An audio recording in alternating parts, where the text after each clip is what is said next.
Trader.com's Daily Brief. The answer to your question is learn the goddamn process, trade your trading plans, don't take too much risk on any one trade, and just let yourself get rich. Hello, everyone. Welcome back to the RationalInvestor.com's Daily Brief. Happy Monday morning. As you can probably tell, I was a little bit mentally out of it yesterday. Actually, I had kind of a tough afternoon with Lily, so my apologies. Suppose it's funny actually. Over the years, I've always made jokes that I believe that Julian is American Secret Service and European Stewart is European Secret Service. And I've made that joke repeatedly, but I kind of like sort of, I don't know, maybe a little bit salty yesterday when I made that comment about this site. And woo-wee, did that ever ruffle some feathers. So my apologies right off the bat if that didn't sit with you well. But it's kind of a running joke that we had at TRI, but nonetheless. PMA for the win. Got to try and be the demonstrator of best practices, and that includes my attitude. So my apologies yesterday. Just, and every once in a while you just have bad broadcasts, bad shows. And yesterday was one of those. Actually, I listened to the show back through when after I got back from Lily, and other than a couple facetious comments here and there, there was some pretty usable information for you. So if you can sift through Brian's crazy rants, there was some pretty good info there. So anyway, that doesn't matter. Point is, I want to try and give you some PMA and usable information. So let's see what we can do here today for you. So happy Monday morning. It is the 15th of April, if I understand correctly. Actually listening to my day trader buddies. Americans, they are scrambling to get their taxes filed today. So I guess that is the US tax deadline filing date today. So not a big surprise. Probably see a bit of stress out there in the world over that. China, actually what's shocking in China, somebody was passing around in the lounge here this morning, I don't know, about an hour or two ago. People are actually going into the banks in Canada and requesting their money from their accounts, not the bank's money, their accounts. And the banks are actually just saying no. This is the definition of like this is going to turn into a bank run.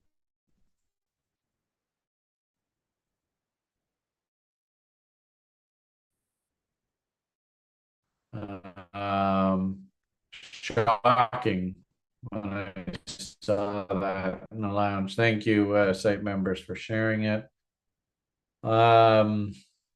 People to maybe have a couple $1,000. Just we might find that actually there is a run on these Canadian banks. It would not surprise me.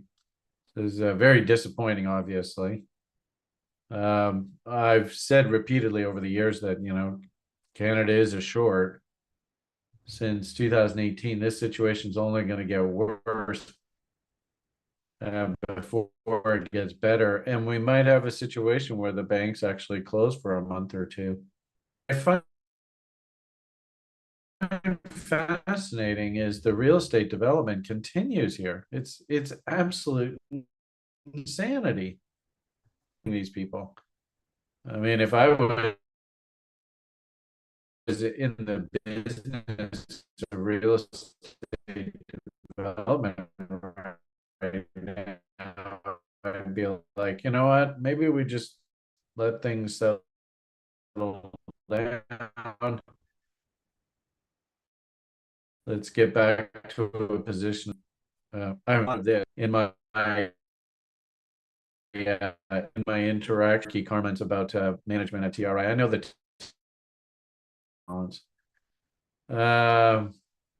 and probably, if anything, it's probably it's a sign of, you know, the intense anxiety within China right now. It's an absolute insanity here right now. Like I said, we actually get to the point where you can't go to the bank and actually take money out of your own bank account. Oh my goodness. This could get really ugly really quickly. Anyway, so there's the backdrop of this crazy ass world we're living in. And you know, the commentary I made yesterday, it's not really like there's any place to go and run and hide in this world. All of these Western civilization nations are like this. And I don't, you know, when the poop hits the fan, ironically enough, the poop down in the States actually smells a lot better than the poop in a country like China. And you know, my day trading buddies in the day trading room at TRI, they were like, "Holy crap! If that happened here in the States, there'd be public lynchings." You know, so the irony of the Canadians is they're actually pretty polite. Uh, and they'll probably just accept this. But wow, what a bad sign. And it's interesting when you go and listen and read all the comments of this guy's video, you know, do yourself a favor. And everybody's like, get your money out of there ASAP, get your money out, get your money out. You know, this kind of reminds me of Northern Trust over there in the UK. So if you guys over in Britain remember how that Northern Trust saga played itself out, man, that was bad. Oh, goodness. Welcome to dystopia. You know, Justin Trudeau, you have really made a mess of this place. I'm so disappointed. Anyway, rant. Econs today, coming out of the gate, actually, we're a little bit, what's the word? Unnormal. Usually on Mondays, we actually have a pretty quiet econ day. But actually, of all things, we had retail sales numbers come out very first thing Monday morning, like 5:30 a.m. You don't see that every day. That actually surprised me. And the numbers here, 0.7% increase. Don't you remember? I don't know whether any of you remember or not. But the one thing that actually got Stanley Druckenmiller, who's actually a pretty subdued guy, got him very, very upset through this whole great reset bullshit, money printing out the ass by these central crooksters. How the US Federal Reserve just completely lost control of retail sales through that whole sickness environment. And it looks like they're losing control again. I mean, that's a staggering number, almost twice expectations. And, you know, this is now month after month. I mean, these are insane numbers. It could be like 9-10% annualized retail sales numbers. You know, this is going to get Stanley all pissed off again. I mean, you already hear it from the Beamish. The Beamish, of course, just not a very good corporate citizen. I'm just, you know, I have my own foibles, but anyway, Stanley obviously much smarter, much more politically savvy individual. He will make criticisms of these central cooksters a lot more eloquently than I ever will. But oh my goodness, these numbers are just absolutely out of control. That would be like annualized. I mean, look at this. It's like double what the previous month is. I mean, they're losing control of the system again. And why? Because interest rates are too low. Not interest rates are too high, interest rates are too low. And this is going to cause another big inflationary wave. You thought inflation was bad. And it, you know, I tried to convey this yesterday, but of course I got all wrapped up in my self-loathing and all that. But I think I showed you the inflation numbers. And actually, I had a chart on the screen yesterday, which is so cool, but I never got around to talking to you guys about it. And that's this Newmont mining, right, as a gold proxy. You know, this is what Newmont did back in the last sort of great reset window, which is kind of a semi one. I mean, the big reset was back in 1940, but every 40 years we go through this generational cycle. And I remember when this happened, the way that I remember it, I was 10 years old in 1980, and I remember a bag of chips back in the 1970s was like 25 cents. And then by the time we got over here, the bag of chips went up to like a buck. I mean, like literally three or four X. And a pop, because I used to always go to the store and get a bag of chips and pop when I was a kid. It was like the pop was 25 cents. I think it was either one or the other. Maybe the pop was 35 cents. And that went up to like $1, $10, 20 through this window here. So like it's a 3x, 4x kind of move. And I wouldn't be surprised, we joke about, loaf of bread, dozen eggs, all that kind of stuff. Interestingly enough, you see, of course, everybody's talking about how silver and gold is going all crazy here. And you can see Newmont here actually put in a really pretty little buy signal here in like 1984, 2024. Coincidence? I think not.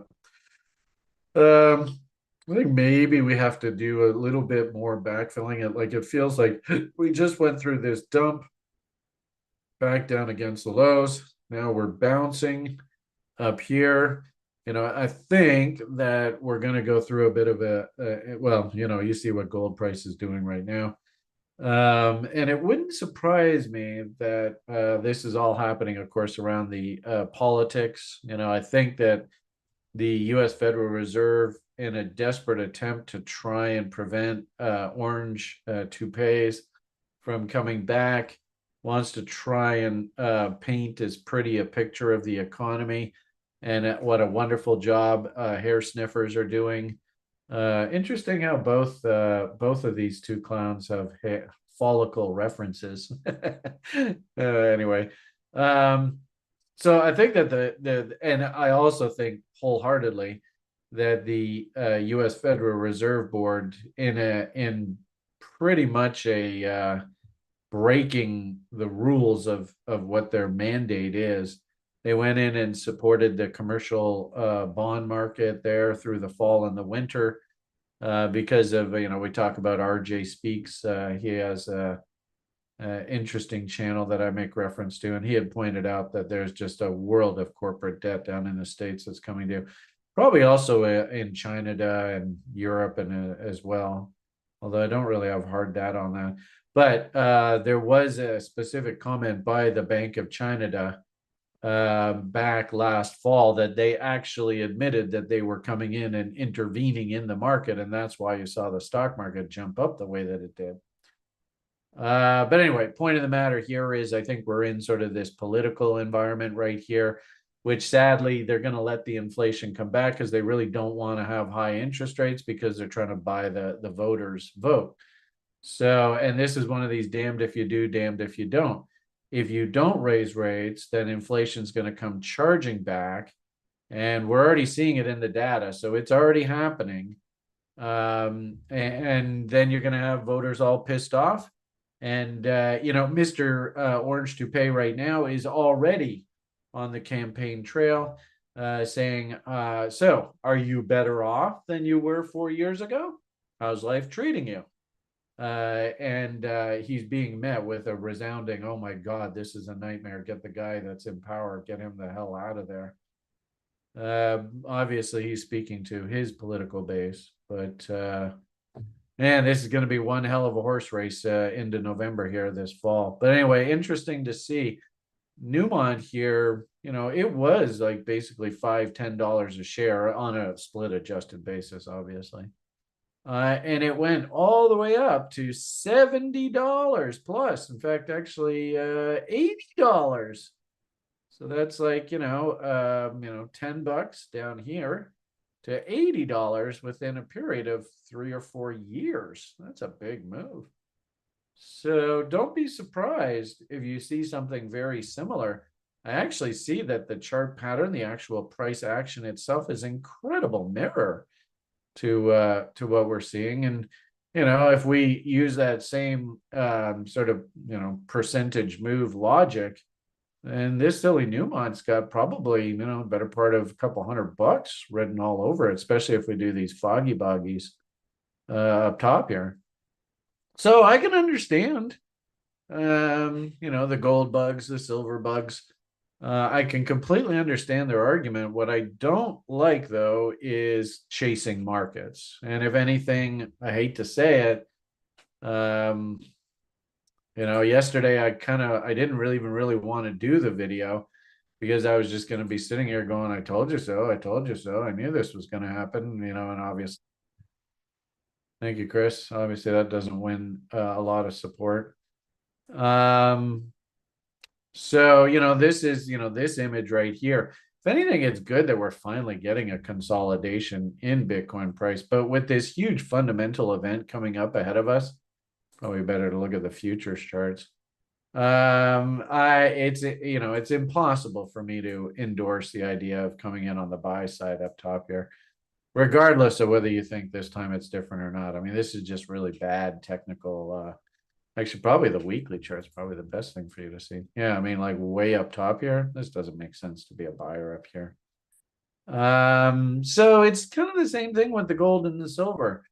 I'd make the argument that, hey, yeah, if you came in, if we look at the gold and the silver, if you came in when the weekly W's were firing, okay, cool, that works. But I don't know whether chasing up top here makes a lot of sense.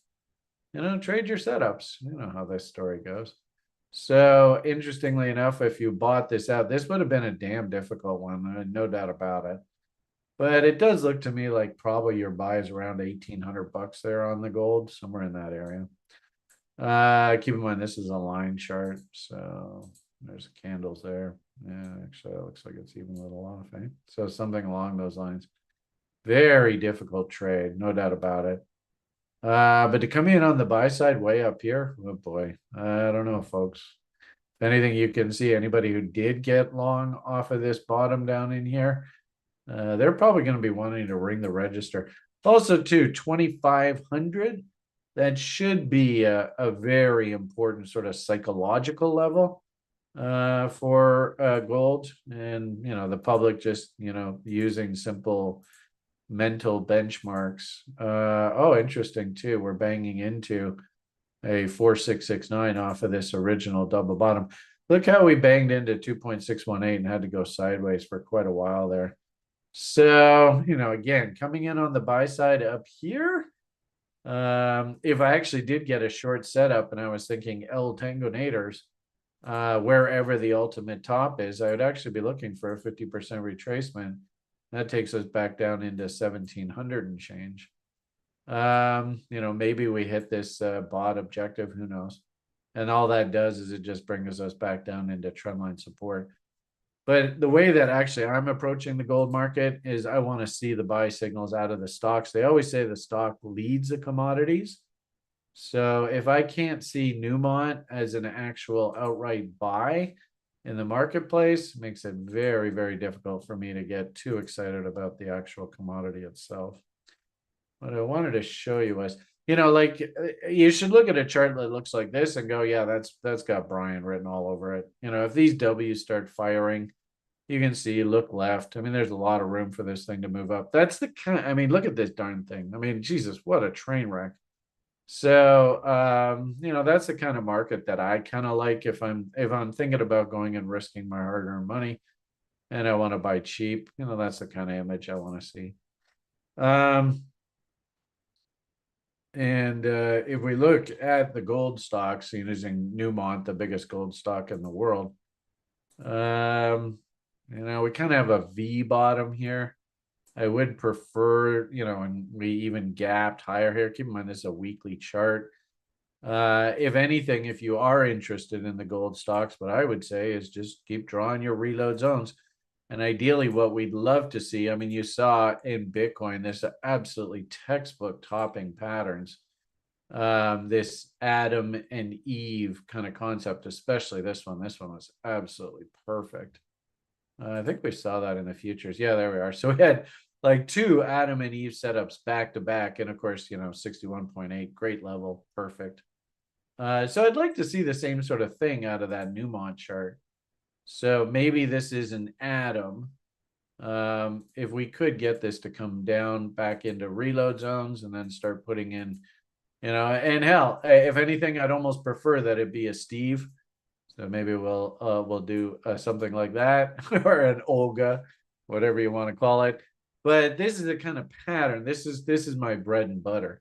This is exactly what I want to see. This right here, I can't get too bullish about the gold chart like that. I'm sorry, but anyway, that's that.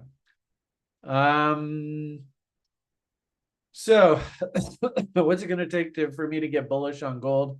I want to see something along these lines. I do think, and if you want to just put yourself on like a little old lady nanny nibble kind of idea for gold, I don't really have a problem, considering those insane upside levels going forward over the next, let's say 5 years. I don't really have a problem just coming in and just slowly accumulating position. We are in a higher time frame reload zone, but to actually like sort of time your trades, like I said, what I really want to see is I want to see some sort of bottom in here. So that's what I'm going to be watching for over the next, let's say, 4 or 5 months. I'd also say too, and we'll probably didn't have a question for the after party to look at something like the Bitcoin ETFs. I might make the argument that basically that's almost the same image. And really, keep it simple, stupid. Don't want to overthink this stuff.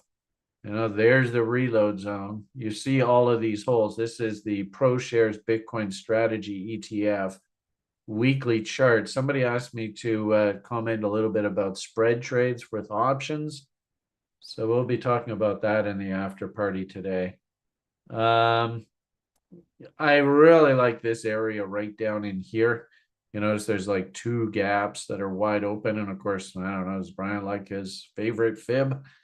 78.6. I suppose Sacramento slaps would come in on dips down below through this market structure. I don't know whether that would really set up though or not.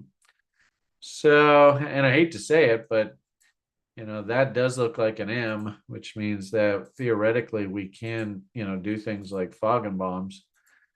And there's 2.618 there. And actually, this is interesting. Look, 4669 lines up perfectly with this horizontal support and resistance level down in here. And also keep in mind, too, this is also a funny gap, because this candle here closed the week Friday here, beep. And then Monday morning, they opened it up here. So technically, that means that all of this is open air. Right? If we change this to a bar chart, you can probably see that a little better. Yeah, you can, it's tough to see. I can see there is that closing bar, and then it opened up the next day. This is all an open hole that needs to be filled in. So, oh boy, you guys don't want to hear that. I'm sorry, but just gnarly old technician trying to help you guys out, trying to make a positive difference in this world. That's what I see on the price charts. That looks actually extremely dangerous. And of course, you can see right across the board, crypto names do not look happy at all. Might be interesting to look at, there might be a trade that's developing here. This is the bear ETF. So this thing will go up if Bitcoin actually breaks down in earnest. Looks like we actually made a new low here recently, 717, 720. Yeah, so they even did take it to new lows here, which means we probably need a little bit more time to actually carve out a W here before this actually turns into a legit trade. But you can see, I mean, gee whiz, is there any room for this thing to move up here? So, and you can see that I think that corresponds with the holes in the charts that I was making reference to. When is that? That's October. So BITO. When was that? October. Yeah. So I think that, in fact, actually, what we should probably do just for fun is let's just, we'll make a reference to this. And let's come back probably around. And actually, I have a clerical error to correct. Yesterday, I made reference that it was my birthday that actually usually the market tanks into, but actually it turns out that it's this other guy that has a birthday on that date. That it's really all his fault, right? Anyway, Brian, silly humor. Hopefully, you got some chuckles out of that. Interesting, actually, this clear spark in the crypto space. It seems to be the only bright spot here today, so that's kind of encouraging. But I would imagine crypto is going to be a little bit tough here for the next little while. And then I suppose finishing off the broadcast, is there anything really different outside of Bitcoin itself, like i.e. Altcoins? Yeah, interesting. Ethereum actually is trying to actually catch a bit of a bid here, so I suppose that's a good sign with Bitcoin getting smoked. Haven't really looked at anything. Oh boy. If you're gonna learn something from this, holy moly, what are we supposed to think if we ever see the market smiling at you? So that's probably the absolute number one material you can take away from Brian's presentations that you can directly use for the rest of your life. And I might argue, oh boy, and this is what sort of made me chuckle there a second ago, is you can see that they've done some technical damage here. They even, this is a 4-hour chart, so maybe we should look at a daily. Yeah, well, daily's in there. Ouch, boom. So this market is smiling at us. I suppose if you're one of those ICT fan people, I suppose you could argue that is a market structure failure, which means that we could probably hunt shorts off of things like Mountain Man level. And what a big surprise, counter trend rallies back up against these highs. And remember, we talked about that the Bitcoin ETF, the bearish one, still looks like it needs a little bit of time to put in some sort of bottom. I wouldn't be surprised over the next week or two if this thing sort of goes sideways here. And actually, that is it. Yeah, a daily chart. Maybe next week or two through the halving event, all that kind of stuff. Having said that, is that enough of a justification reason to take a trade? I don't think so. I might argue, especially for new people to this space, be careful. This is a really dangerous time of year for you to be participating in the market. I might even suggest that you just leave it all alone, especially all you Americans down in Sacramento. You know who I'm talking about. Probably a good idea for you just to put all this stuff away and just, write your final exam for level 1 and show me a perfect exam. And that way I know that you really got your money's worth, at least out of the course material. And then just earmark, I will come back and look at all of this after that Beamish's guy's birthday, which is basically in here. And really, I might even suggest just leaving this alone until we actually get through the July 4th holiday weekend. My hunch is there will be a bottom that comes in somewhere through here. And, especially, level 2, we teach you how to work with trend lines. I might even argue that really we got no business being bullish of this thing until you actually see a W on the other side of this trend line. So interesting how, here's July, August, maybe we put in some sort of bottom and reload zones. We start working our way higher, and then we don't actually get our outright buy signal until we actually start thinking about that next eclipse window. Which should be, the end of the whatever the hell this correction window looks like. So there's your image for things like Ethereum. It's not a pretty image, folks. If you were a buyer up top here, I don't think that was a good idea. And value, guys, this isn't even the bottom. This is just the range from last fall. I mean, technically, we should actually draw this right back against the lows, which means that there's your reload zone way down there. And isn't that just gonna and interesting how that was the bottom of the reload zone, 78.6, 61.8 off of the entire range. Maybe we have to come all the way back down into here and then break the trend line and start our process of climbing back up. Could very easily be the case. I might even, this is a really advanced feature of this chart too,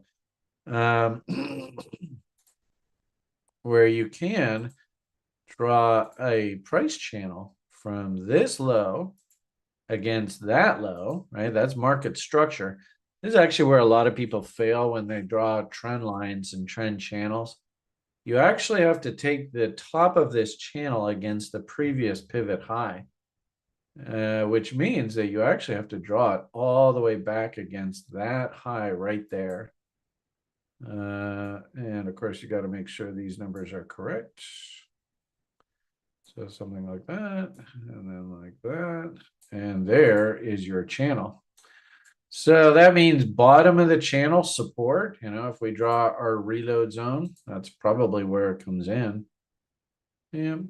So stuff really, ironically enough, it kind of writes itself in here. And you can see right at the moment, we are fighting like the dickens with the midpoint of this channel, which is also kind of fun. And I suppose I'll leave the video off with this thought. Because this market structure just confirmed now, we can do the exact same study going back off of the previous swing low. So there's your trading range. We're battling with the midpoint of this higher time frame up channel. I think that this clearly is a resistance, and unfortunately, you can see how far down support is if we really have to start puking out. So happy, joy. I think we'll probably leave the broadcast at that. Let's pop on over, have some fun in the after party. My apologies once again for my saltiness yesterday. I was not in a very good frame of mind. And it's a little irresponsible for me to be speaking publicly about anything really. I mean, the only point of these videos is to try and help you learn TA and money management and all that kind of fun stuff. So my apologies once again. For the record, if anybody does ask about site issues and reporting on the site, I'm just from now on just going to say, can you please direct those questions to our IT department, because it's not really my place to even comment on site resources and stuff like that, because you saw how triggered I was yesterday, and that's it's just irresponsible, and it's not good practices for you people. So just be aware that if you do ask about any reporting on the site, any pages, anything like that, I'm just going to say, please direct the questions to the IT department. TRI CTO comes on the call every Tuesday, and he does a fantastic job. I'll let him answer those questions, because it just doesn't make sense for me to be doing that. Okay, I think I'm going to leave it at that. Go slowly, everybody, please. Hopefully you got a little bit of value out of that conversation about the biggest gold stock in the world, what I'm sort of thinking going forward. Obviously we talked a little bit of crypto here. Not a heck of a lot to do in crypto right now. If anything, let's just hope that this thing just settles down and goes sideways. I mean, really what I would have expected here. So I actually think that the selling should stop as we come into, sort of bottom ends of ranges. And what we should really do, this was the 15-16 cycle that I kind of think we're replicating, is I actually think that, you might even argue that you are here right now. And we've just got a few days until the halvening. If anything, the market should firm up a little bit. But the question ultimately is, do we just go sideways and just completely quiet down here? That's my expectation. So let's see what happens. All right. Have yourselves a great day. Slow and steady wins the race. Brian, remind yourself to be a good corporate citizen and good PMA person for all of you. And if you'd like, come on over to the after party and we'll continue this conversation, talking a little option spreads. And as well, there were a couple other questions. Actually, I want to circle back and look at some of the questions that were asked yesterday, because I actually did find that weekly commodity trend survey image that I wanted to show you. So whoever asked that question about the weekly commodity trend survey, and actually our buddy that joins us here in the Zoom call on a regular basis, he also found that same image. So we've got two versions of it for you. All right. Have yourselves a great day. All the best. Bye for now.